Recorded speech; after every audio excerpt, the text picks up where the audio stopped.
When COVID hit, then we realized that then there was an information gap. If you're not in the community and you're not online, then you're not able to get that information.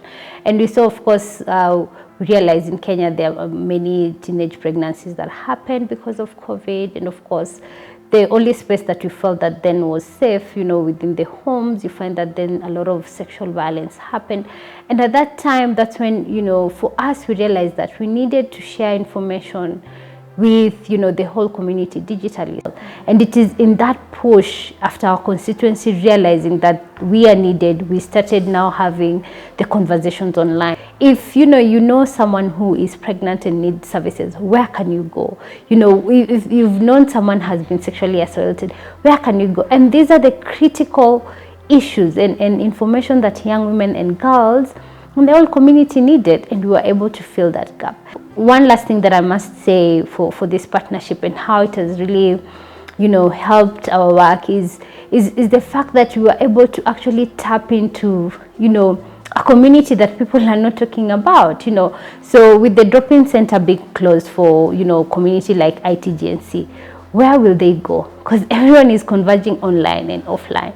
So for us then, this partnership with our different stakeholders, especially Jinsi Yangu Network, which is an ITGNC organization, to have the conversations around, okay, if an ITGNC person has been assaulted, where can they go? Where can they seek psychosocial support?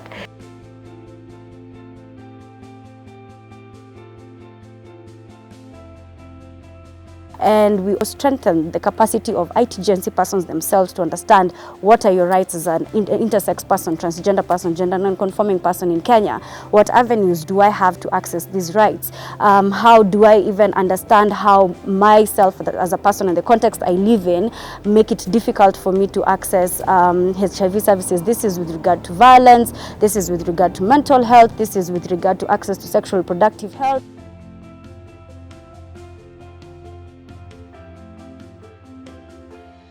Kwa wakati corona ilifika Kenya, ilibidi kitu ya kwanza zile biashara zote walikuwa wanafanya zilisimama. Ikawa sasa hakuna kitu kingine wanaweza fanya. Kwa sababu ya hiyo ikawa sasa hawawezi tumiwa chakula kutoka makwao, wale wenye wako na makwao, kwa sababu pia serikali ilikuwa imefunga nchi, kuna mahali ya ungeenda.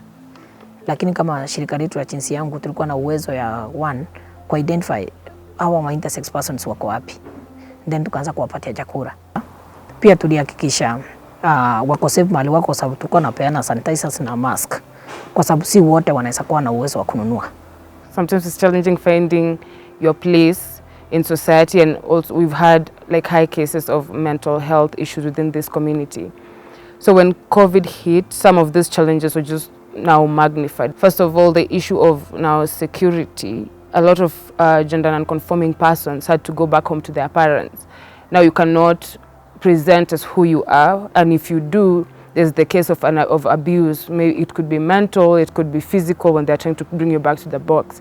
And because of that, also cases of mental health went high, like cases of anxiety, depression. Now, due to lack of better coping mechanisms, we had also cases of now dependence on drugs and alcohol. And because now they were back home, it became very hard for some of them to even now access drop-in centers. But, luckily, Jinsi Yangu was there, and we were able, first of all, to provide a safe space for people to come. In this partnership, we were able to